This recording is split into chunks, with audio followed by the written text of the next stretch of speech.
जय हिंद दोस्तों, आप सबका एक बार फिर से स्वागत है आपके अपने प्यारे से चैनल क्रैक आर्मी पॉइंट पर। दोस्तों, आज की क्लास में हम लोग हिंदी संज्ञा के एमसीक्यू क्वेश्चन का टेस्ट लगाने वाले हैं। दोस्तों, यदि आप किसी भी वनडे एग्ज़ाम की तैयारी करते हैं जिसमें से हिंदी से प्रश्न पूछे जाते हैं तो यह टॉपिक आपके लिए बहुत ही महत्वपूर्ण होने वाला है। हम लोग इसमें एमसीक्यू क्वेश्चन का टेस्ट तो लगाएंगे, साथ में संज्ञा चैप्टर को पूरी अच्छी तरह से कवर भी करेंगे। जैसे आप देख सकते हो कि हमने इसमें जगह जो भी जहाँ पे है परिभाषा आवश्यकता है हमने वो सब दे रखा है, बता रखा है, समझा रखा है। तो आपके लिए चैप्टर बहुत ही महत्वपूर्ण होने वाला है। हम लोग साथ में चैप्टर को भी कवर करेंगे और यहाँ से टेस्ट भी लगाने वाले हैं। तो चलिए आज की क्लास को हम लोग स्टार्ट करते हैं बिना किसी देरी की। यदि आपको वीडियो पसंद आए तो इसे लाइक कीजिएगा, और यदि आप चैनल पर नए हैं और अभी तक आपने चैनल को सब्सक्राइब नहीं किया है तो इसको सब्सक्राइब कर लीजिएगा, ताकि ऐसा कोई भी वीडियो डालता हूं तो उसका नोटिफिकेशन आपको सबसे पहले मिल जाएगा। चलिए स्टार्ट करते हैं आज इसकी क्लास को। आज क्लास का हमारा पहला प्रश्न है कि अर्थ के विचार से संज्ञा कितने प्रकार के होते हैं। तो हमको बता दें कि संज्ञा का जो भेद होता है अर्थ के आधार पर संज्ञा 5 प्रकार की होती है। कितने प्रकार की होती है? 5 प्रकार की होती है। अगर पूछेगा कि उत्पत्ति के आधार पर कहेगा तो संज्ञा 3 प्रकार की होती है। जबकि कहेगा अर्थ के आधार पर या केवल ऐसे कह दे कि संज्ञा के कितने भेद होते हैं तो हम बताएंगे संज्ञा के 5 भेद होते हैं। चलिए इसको समझ लेते हैं। यहाँ पे जैसे संज्ञा किसे कहते हैं तो किसी व्यक्ति, वस्तु, स्थान, गुण, भाव के नाम को संज्ञा कहा जाता है। संज्ञा के 5 भेद होते हैं। कौन कौन सा? व्यक्तिवाचक, जातिवाचक, भाववाचक, द्रव्यवाचक और समूहवाचक। आगे हम बात करते हैं, अगले प्रश्न की तरफ बढ़ते हैं। अगला प्रश्न आपका है कि द्रव्यवाचक संज्ञा का उदाहरण है। देखिए इसमें सही उत्तर आपका हो जाएगा तेल। द्रव्यवाचक संज्ञा क्या होती है? जिसे मापा या तोला जा सकता है उसे कहते हैं द्रव्यवाचक संज्ञा। इस तेल को हम माप तोल के खरीदते हैं तो ये तेल हमारा क्या है? ये हमारी है द्रव्यवाचक संज्ञा। थोड़ा सा इसको समझते हैं परिभाषा से। जिस संज्ञा शब्द को मापा या तोला जा सकता है, माप सकते हैं या उसको तौल सकते हैं, उसे द्रव्यवाचक संज्ञा कहते हैं। जैसे तेल हो गया, घी हो गया, दूध हो गया, सोना, चांदी, हवा, पानी, ऑक्सीजन, नाइट्रोजन, ये सभी क्या हैं? ये सब की सब हमारी जो है द्रव्यवाचक संज्ञा के उदाहरण हैं। ऐसे समझिए कि आप जाते हैं घी खरीदने के लिए तो माप तोल के खरीदते हैं, आप तेल खरीदते हैं, सोना चांदी हम लोग खरीदते हैं। तो जो भी चीज़ें हम लोग माप तोल के खरीदते हैं या जिसको मापा तोला जा सकता है उसे हम लोग कहते हैं द्रव्यवाचक संज्ञा, जो ठोस, द्रव और गैस अवस्था में पाई जाती हैं। इसको गिना नहीं जा सकता है। जैसे आपसे कहा जाए कि हमें तेल दो तो क्या तेल को हम गिन सकते हैं? घी को गिन सकते हैं? नहीं गिन सकते हैं। क्या दूध को हम लोग गिन सकते हैं? नहीं गिन सकते हैं। तो इनको गिना नहीं जा सकता है, इसलिए इनको हम बोलते हैं द्रव्यवाचक संज्ञा। चलिए आगे बात करते हैं। अगला आपका है कि जिस संज्ञा से एक ही वस्तु का बोध होता है उसे क्या कहते हैं? तो जिस संज्ञा शब्द से एक ही वस्तु का बोध होता है उसे कहा जाता है व्यक्तिवाचक संज्ञा। क्योंकि व्यक्तिवाचक संज्ञा क्या होती है? जो एक ही वस्तु का बोध कराए, जो एक ही वस्तु का बोध कराती है, यानी उसके जैसा दुनिया में कोई और न हो, उसे हम लोग कहते हैं व्यक्तिवाचक संज्ञा। जैसे बात कर लेते और जैसे हमने कहा ताजमहल, तो ताजमहल क्या है? दुनिया में अकेले है, तो ताजमहल क्या है? व्यक्तिवाचक संज्ञा। किसी का नाम हो गया, जैसे हमने कहा मोहन, तो मान ली मोहन नाम का कोई व्यक्ति है तो दुनिया में अकेले ही होगा। अब मोहन नाम के तो कई लोग होंगे, लेकिन जितने भी व्यक्ति होंगे सब दूसरे से क्या होंगे? डिफरेंस होंगे। सब में कोई ना कोई जरूर अंतर होगा, कद काठी में, रंग रूप में, लंबाई चौड़ाई में। इसलिए जो चीज़ दुनिया में अकेले है उसके जैसा कोई और ना हो, वो क्या होती है? वो होती है हमारी व्यक्तिवाचक संज्ञा होती है। और व्यक्तिवाचक संज्ञा का हम लोग बहुवचन नहीं बना सकते हैं। एक पहचान है कि ये दिखाई देगा, इसके जैसा दुनिया में कोई और नहीं होगा, और ये क्या होती हैं? तो ये इनके बहुवचन नहीं बनाए जा सकते हैं। इसे हम लोग कहते हैं व्यक्तिवाचक संज्ञा। चलिए अगला है कि भाववाचक संज्ञा का उदाहरण नहीं है। भाववाचक संज्ञा का उदाहरण नहीं है जैसे ताजमहल सुंदरता, चतुरता और अच्छाई। देखिए यहाँ पर ताजमहल क्या है? दुनिया में अकेले हैं। अभी हम लोग पढ़ेंगे जो दुनिया में अकेले होता है वो क्या होता है? वो आपका होता है व्यक्तिवाचक। यहाँ पर ताजमहल क्या है? ताजमहल हमारा है व्यक्तिवाचक। ताजमहल क्या है? ये हमारा है व्यक्तिवाचक है, दुनिया में अकेले है, इसका बहुवचन नहीं बनेगा। जबकि सुंदरता हमारा क्या है? ये हमारी भाववाचक है। चतुरता क्या है? भाववाचक है। अच्छाई क्या है? भाववाचक है। अब भाववाचक क्या होता है? तो जिसको हम लोग देख नहीं सकते हैं, जिसको हम लोग केवल महसूस करते हैं, इसे हम केवल फील कर सकते हैं, उसे कहते हैं भाव। तो ये हमारी क्या होती है? भाव संज्ञा होती है। जैसे सुंदरता को हम लोग केवल महसूस करते हैं, चतुरता हो गया इसको महसूस किया जाएगा, इसको हम लोग देख नहीं सकते हैं। अच्छाई हो गया तो ये हमें क्या होगी कि ये सामने, मतलब ये दृश्य रूप में नहीं होती, ये अदृश्य होती हैं, तो इनको हम बोलते हैं भाववाचक संज्ञा। अब यहाँ देख लेते हैं इसकी परिभाषा थोड़ी सी। जिस संज्ञा शब्द से किसी वस्तु के गुण, दोष, अवस्था को दर्शाया जाता है उसे भाववाचक संज्ञा कहते हैं। भाववाचक संज्ञा क्या होती है? अदृश्य होती है और हमेशा एक वचन में होती है। इसे हम किसी व्यक्ति को, मतलब जो भाव संज्ञा होती है, अगर जो शब्द आते हैं उसको हम एक व्यक्ति से कि दूसरे व्यक्ति को प्रदान नहीं कर सकते हैं। जैसे देखिए, अगर हमने कहा है ईमानदारी, क्या ईमानदारी किसी को दिया जा सकता है?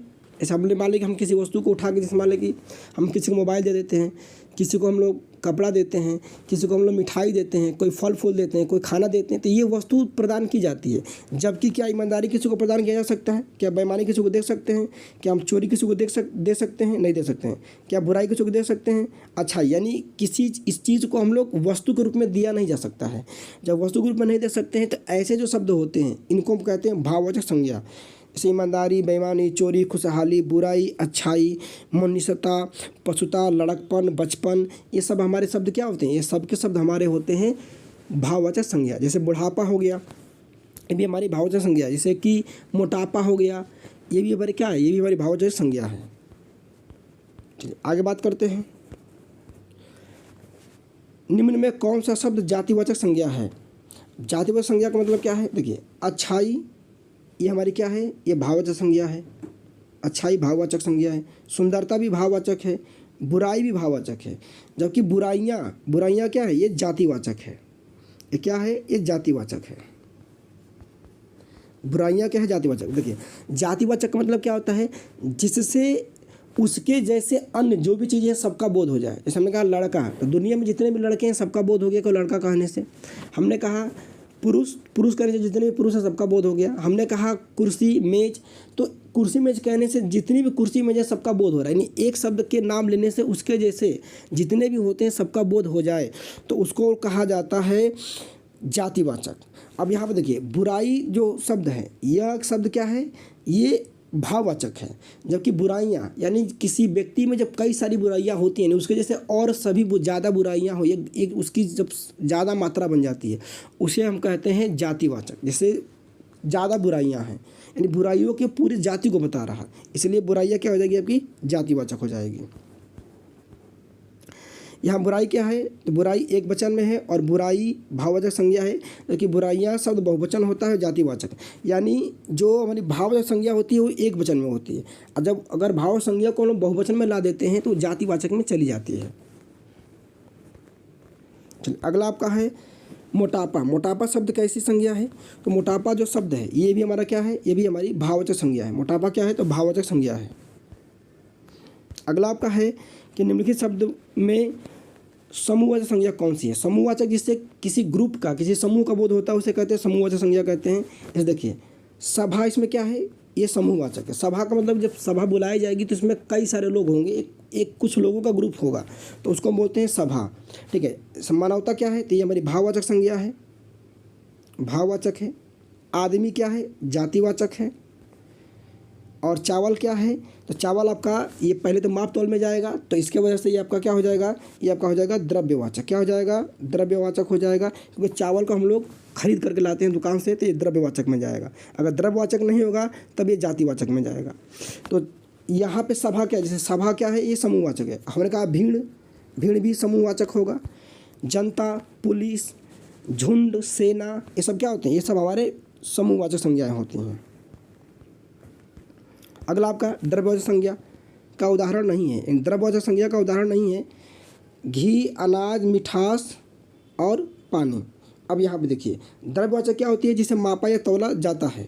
तो यहाँ पे देखिए, घी को हम लोग माप तौल के लेते हैं, तो ये भी हमारे क्या है? द्रव्यवाचक में आएगी। अनाज ये भी माप तौल के लिया जाता है, द्रव्यवाचक में आएगा। पानी माप तौल के लिया जाता है, द्रव्यवाचक में। लेकिन मिठास, जो मिठास शब्द है ये क्या है? ये भाववाचक है। ये क्या है? ये भाववाचक है। जो मिठास शब्द है क्या है? ये भाववाचक है। तो यहाँ पर सही उत्तर क्या हो जाएगा? मिठास। मिठास हमारी भाववाचक संज्ञा है, जबकि घी, अनाज, पानी ये द्रव्यवाचक है। सही उत्तर हो जाएगा मिठास। निम्न में से जातिवाचक संज्ञा से बनी भाववाचक संज्ञा नहीं है। जातिवाचक से भाववाचक कौन सी संज्ञा नहीं बनी है? जातिवाचक भाववाचक नहीं बनी है। देखिए, चोर जो है, चोरी जो है ये चोर से बना है। चोर कहाँ क्या है? जातिवाचक है। चोर क्या है? जातिवाचक। खुशहाली खुशहाल से बना है। खुशहाल से क्या बना है? खुशहाली बना है। ठीक है। खुशहाल से क्या बना है, खुशहाली बना है। मजदूर, मजदूर से बना है मजदूरी, मजदूर। और दलाल से बना है दलाली। तो मजदूर, दलाली और चोरी, ये तो हमारी सब जाति है। देखो हमने कहा चोर, तो चोर जितने भी चोर हैं सबका बोध हो गया। हमने कहा मजदूर, तो जितने भी मजदूर हैं सबका बोध हो गया, यानी जाति को बोध कर रहा है। हमने कहा दलाल, तो जितने भी दलाली करने वाले लोग होते हैं सबका बोध हो गया, दलाल। तो दलाल क्या, जातिवाचक हो गया। लेकिन खुशहाली, खुशहाली, खुशहाल क्या है, खुशहाल जो शब्द है ये हमारा क्या है, ये हमारा विशेषण है और इससे खुशहाली जो बना है ये भाववाचक है। तो सही उत्तर क्या हो जाएगा, खुशहाली हमारा सही उत्तर हो जाएगा। खुशहाली जो है जातिवाचक से भाववाचक बनी संज्ञा नहीं है, जबकि खुशहाली विशेषण से बनी भाववाचक संज्ञा है। अगला है आपका भाववाचक संज्ञा नहीं है, लड़ाई, मिठाई, चतुराई, उतराई। यहाँ पे पूछा कि भाववाचक संज्ञा नहीं है, तो यहाँ पे मिठाई जो शब्द है ये भाववाचक संज्ञा नहीं है। मिठाई क्या है, मिठाई आपकी जो है जातिवाचक है। क्या है, जातिवाचक है, ठीक है। जबकि मीठा कहेगा मीठा, तो ध्यान रखें मीठा जो होता है विशेषण होता है। मीठा क्या होता है, मीठा होता है आपका विशेषण, ठीक है। मिठाई कहेगा तो जातिवाचक हो जाएगा। अगर यही मिठास कहता, मिठास, तो मिठास कहता तो ये फिर ये भाववाचक हो जाता। क्या हो जाता, भाववाचक। जबकि मीठा विशेषण है और मिठाई क्या है, एक जाति की बोध कर रहा है। जितनी भी सारी मिठाइयाँ हैं सबका बोध हो जाता है, इसलिए मिठाई क्या है, जातिवाचक है, भाववाचक संज्ञा नहीं है। चलिए आगे बात करते हैं। अगला आपका है कि व्यक्तिवाचक संज्ञा कौन सी है। व्यक्तिवाचक संज्ञा जो दुनिया में अकेले हो। इस देखिए हमने कहा गाय, गाय करने से सबका बोध हो गया। पहाड़ करने से जितने पहाड़ हैं सबका बोध हो गया। और आम करने से जितने भी हो गए ये सब के सब क्या है, ये जातिवाचक हैं। जबकि यमुना एक नदी है और एकमात्र नदी है, इसलिए ये क्या हो जाएगी, ये आपकी व्यक्तिवाचक हो जाएगी। सही उत्तर कौन सा हो जाएगा, यमुना हो जाएगा हमारा सही उत्तर हो जाएगा, व्यक्तिवाचक हो जाएगा। अगला आपका जातिवाचक संज्ञा कौन सी है। जातिवाचक क्या होती है, तो जिससे कहने से उसके जैसे जितने भी होते हैं सबका बोध हो जाता है, उसे बोलते हैं जातिवाचक संज्ञा। जैसे हमने कहा लड़का, लड़का क्या है, ये जातिवाचक है। लड़का कहने से जितने भी लड़के सबका बोध हो गया, तो यहाँ पे सही उत्तर हो जाएगा लड़का। अब यहाँ पे सेना दिया है तो ये समूहवाचक हो जाएगा। श्याम दिया है तो ये आपका क्या हो जाएगा, ये आपका हो जाएगा व्यक्तिवाचक हो जाएगा। श्याम क्या है, व्यक्तिवाचक है, किसी व्यक्ति का नाम है, व्यक्तिवाचक हो जाएगा। और जो दुख है ये आपका किस में आ जाएगा, ये आपका आ जाएगा भाव में आ जाएगा। यानी जो हमने कहा दुखी या दुख, दर्द, तो इस किस में आ जाएगा, ये भाव में आ जाएगा।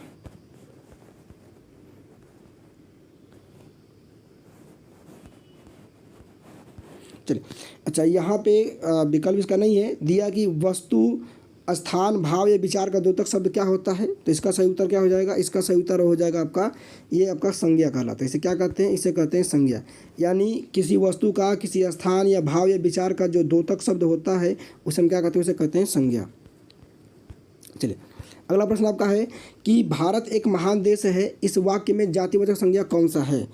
भारत एक महान देश है, इसमें जातिवाचक संज्ञा बताना है। क्या भारत जातिवाचक है, देश जातिवाचक है, महान जातिवाचक है, इनमें से कोई नहीं। भारत क्या है, देश है और दुनिया में एकमात्र देश है, इसलिए ये क्या हो जाएगा, ये हो जाएगा व्यक्तिवाचक। क्या हो जाएगा, ये हो जाएगा व्यक्तिवाचक। देश कहने से दुनिया में जितने भी देश हैं सबका बोध हो जाएगा, इसलिए हो जाएगा जातिवाचक। क्या हो जाएगा, जातिवाचक। सही उत्तर हो जाएगा हमारा देश। और महान क्या है, ये विशेषण है। जैसे हमने कहा कि भारत महान देश है, ये हमारा क्या है, विशेषण है, ठीक है। भारत एक महान देश है, महान यहाँ पे क्या है, विशेषण है जो किसी संज्ञा की विशेषता बताता है, ठीक है। आगे बात करते हैं। इन्हीं जयचंदों के कारण भारत पराधीन हुआ था, इस वाक्य में जयचंदो कौन सी संज्ञा है। तो यहाँ पे जो जयचंदो हो ये आपकी जातिवाचक संज्ञा है, ठीक है। अब यहाँ पे देखिए, अभी हम लोग पढ़े थे कि जो जातिवाचक संज्ञा होती है इसका बहुवचन बन जाता है। हमने कहा जयचंद, जयचंद, जयचंद व्यक्तिवाचक है। क्या है, व्यक्तिवाचक है। जबकि यहाँ पे दिया है जयचंदो और बहुवचन में, तो जो व्यक्तिवाचक होता है बहुवचन में नहीं बनता है, जबकि जातिवाचक बहुवचन में होता है। अब यहाँ जयचंदो कहने से मतलब जयचंद आप लोग पढ़े होंगे इतिहास में, जिस वो था जो भारत पर आक्रमण करने के लिए पृथ्वीराज चौहान के खिलाफ जो है इब्राहिम लोदी को उसने आक्रमण करने के लिए दिया था, बोला था, ठीक है।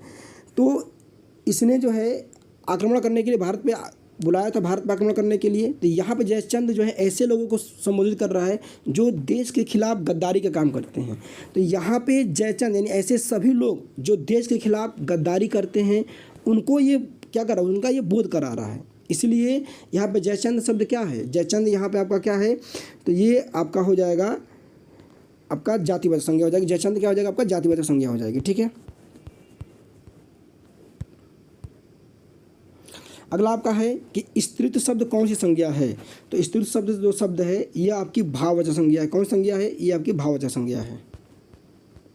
अगला है आपका कि निम्नलिखित में कौन सा शब्द जो है व्यक्तिवाचक संज्ञा नहीं है। व्यक्तिवाचक संज्ञा नहीं है तो यहाँ पर ध्यान रखिएगा, रवि किसी व्यक्ति का नाम है, व्यक्तिवाचक ही होगा। गंगा नदी का नाम है, ये भी व्यक्तिवाचक होगा। हिमालय, हिमालय दुनिया में एकमात्र पर्वत है, भी व्यक्तिवाचक होगा। आदमी, आदमी क्या है, ये जातिवाचक है। ये क्या है, ये जातिवाचक है। सही उत्तर कौन सा हो जाएगा, आदमी। आदमी क्या है, जो है जातिवाचक है, जबकि ये तीनों क्या हैं, ये हमारे व्यक्तिवाचक हैं। तीनों व्यक्तिवाचक हैं, आदमी क्या है, जातिवाचक है। चलिए अगला देखते हैं, लड़का का भाववाचक संज्ञा होगा, यानी लड़का का भाववाचक बनाना है। तो हमें लड़के का भाववाचक बनाना है, तो इसमें क्या हो जाएगा, लड़का का भाववाचक क्या हो जाएगा, लड़कापन हो जाए, लड़कापन नहीं होगा, लड़कपन होगा, लड़कपन। हाँ, ये सी वाला आंसर हो जाएगा, लड़कपन सही हो जाएगा, ये हमारा सही हो जाएगा, लड़कपन। अब लड़कापन नहीं होता है, लड़कपन होता है। लड़काई नहीं होता है, लड़काईपन नहीं होता है, लड़कपन सही होता है। तो लड़का का भाववाचक क्या हो जाएगा, लड़कपन हो जाएगा। बुढ़ापा भी एक प्रकार का अभिशाप है। इस भाग में बुढ़ापा कौन सी संज्ञा है।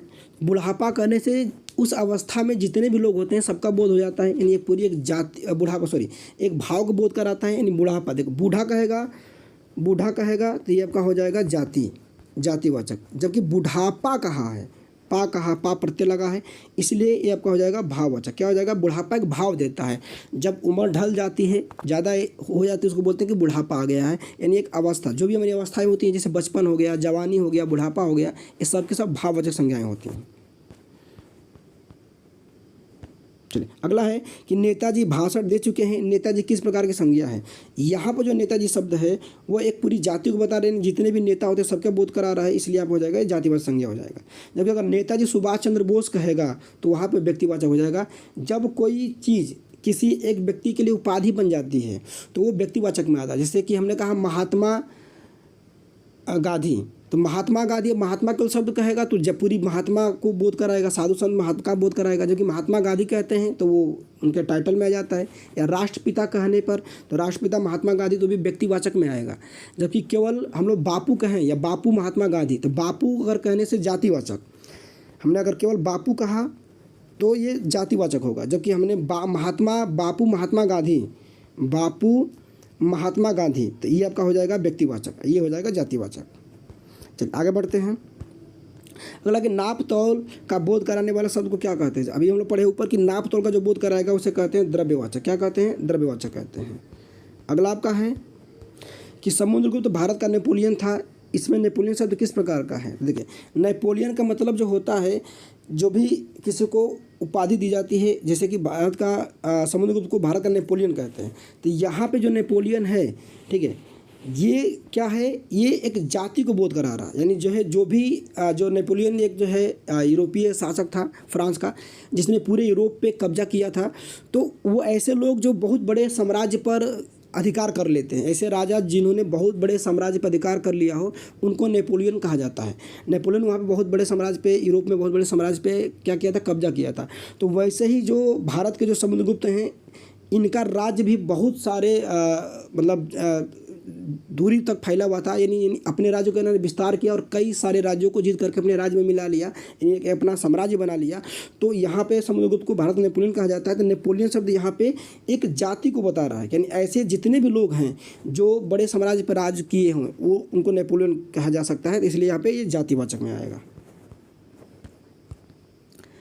निम्नलिखित में से भाववाचक संज्ञा कौन सी है।